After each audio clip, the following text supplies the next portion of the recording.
Fiat секогаш имал одлични мали автомобили. Панда кога се појави во средината на 80-тите години од минатиот век, веднаш го освои пазарот.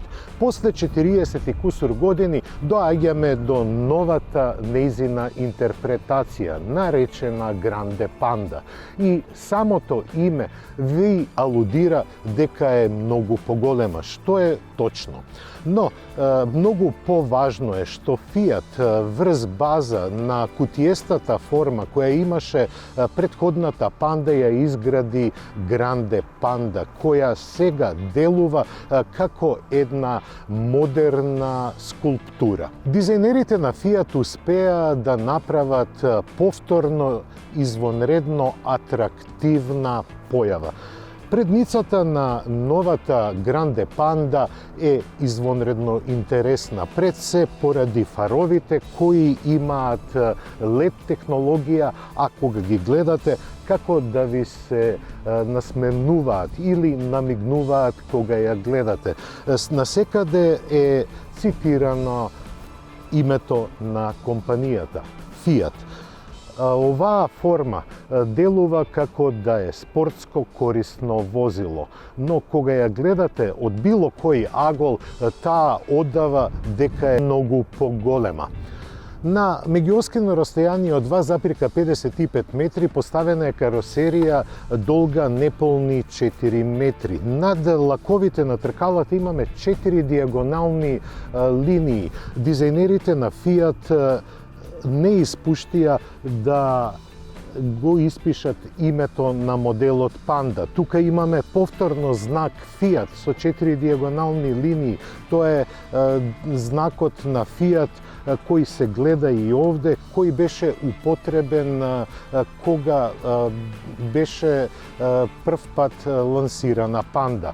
И на кромните носачи повторно го имаме испишано името Панда. Задниот дел го красат повторно многу форми. Пред се највпечатливи се стоп светлата кои се правоаголнести и длабоко навлегуваат во каросеријата, но светлосниот подпис кој е ставен тука дава еден посебен зачин на целиот заден дел. И повторно изгравирано Fiat и повторно изгравирана е Панда. Ова ме подсетува на летните месеци, кога сме на плажа и кога ќе се појави некоја истетовирана личност, вие не ја гледате поради неговиот физикус или незиниот физикус, туку се трудите да ги уочите тетоважите кои ги носат и да ги прочитате. Ова веројатно го имале на ум дизајнерите на Fiat, бидејќи од секој агол гледана Панда е истетовирана. И читајќи ги сите овие исписи, за малку ќе заборавев да го обврнеме вниманието на багажниот простор. Со своите димензии таа има сосема добра можност за складирање. 371 литар не е многу, но далеку е од малку за својата класа. Панда. Внатрешноста е повторно интересна и направена емотивно. Самите седишта се isprofilirani, додека на вратата повторно имаме испис Fiat. Поради висината имаме доволно простор на задната клупа, па и солиден простор за колениците. Предниот панел на Панда е извонредно интересен. Повторно збориме за многу надписи. Fiat, Panda, Made with Love и повторно надпис Bambux Bambo Fiber Tex. Омилената исхрана на Панда е бамбусот. Па затоа Fiat се потруди да повторно асоцира на својата Гранде Панда. Ова е изработено од бамбус, што е доста добро решение. Во внатрешноста имаме многу форми, пред се на централната конзола. Забележувате дека тука е изгравирана старата панда. Повторно имаме многу форми во внатрешноста, посебно дифузорите за воздух кои се наоѓаат тука и од другата страна, се во форма на стоп светлата, правоаголности. Но секаде во внатрешноста блика со емоции. Секоја чест на дизајнерите на Fiat за интериерот, бидејќи тие успеа да направат многу поразличен интериер од останатите припадници на групацијата Stellantis, па дури и здодевната централна конзола на која се сместени прекинувачот за менувачот е поинаку изведен со индуктивен полнач за телефон. Нема што многу да се дискутира околу инструментаблата. Таа е 10-инчна, но за разлика од останатите припадници на групацијата Stellantis има поемотивна графика.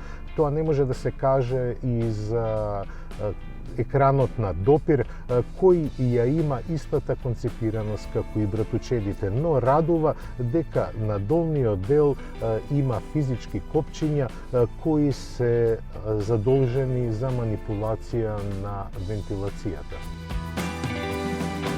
Fiat Grande Panda е задвижувана од благ хибриден систем.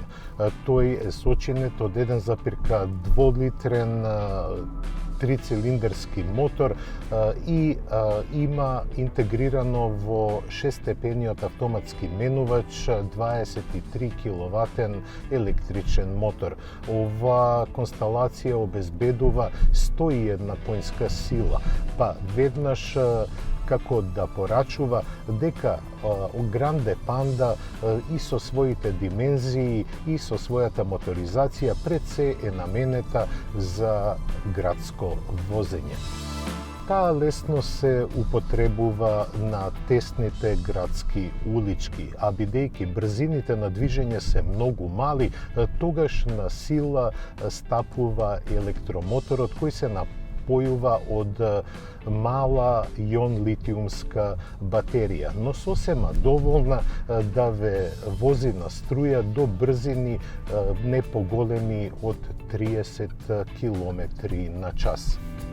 Моторот е впарен со 6-степен автоматски менувач. Неговото работење е многу лесно и во градски средини не можете да го почувствувате менувањето на преносите. Тоа иде тивко и без никакви драми.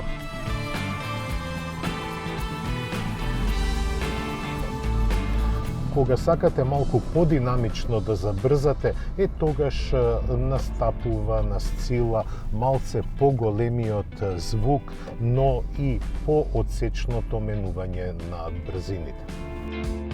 На нерамните кружни текови во Дебар Мало се чувствува поголемите вибрации кои ги дава потврдото подпирање, но тоа е проблем затоа што нашите улици се во извонредно лоша состојба. При вакво исползување на Grande Panda потрошувачката е многу ниска. Јас успеав да изведам најнизок просек од 5,1 литар во градски услови, но кога се движите на булеварите, таа потрошувачка расте и до 6,7 литри, што и не е некој параметар кој треба да се критикува. Манипулирањето со Grande Panda е лесно и ви представува големо задоволство секој момент поминат во неа. Пред се поради интересниот дизајн кој зрачи со оптимизам, а тој оптимизам се префрла и на возачот. Fiat по кој знае кој пат покажува и докажува дека е еден од господарите на малите автомобили. Тоа ќе важи и за Гранде Панда, бидејќи нејзините компактни димензии, оптимистичкиот дизајн и убавиот амбиент кој го дава во внатрешноста се атрибути кои секогаш ќе бидат за овој модел. Со цена од 21.120 евра за најопремената верзија која се нарекува Ла Прима, ова е интересна солуција. Цената можам да кажам дека е добро позиционирана, а со благиот хибриден систем Гранде Панда може многу лесно да ги земе купувачите на помалку здодевните модели, посебно од јапонските производители кои се опремени со благ хибрид или пак со самонапојувачки хибрид. Кога ќе излезете од тесните улички и се приклучувате на буливарите или поголемите сообраќајници, веднаш го слушате звукот, типичниот звук на 1,2-литарскиот трицилиндерски мотор. Тој, подпомогнат со електромоторот, линеарно ја движи Гранде Панда низ сообраќајот. Но, кога ќе постигнете 50 км на час, тука завршува приказната. Повторно моторот се гасне и на сила стапува така нареченото едрење, односно користењето на акумулираната електрична енергија. Одамна не сум возел автомобил кој зрачи со оваков оптимизам и естетика која ја поседува Гранде Панда. Ова е возило кое секогаш ќе ве направи расположен. Јас ви благодарам на вниманието и се гледаме следната сабота во истото време. До гледање.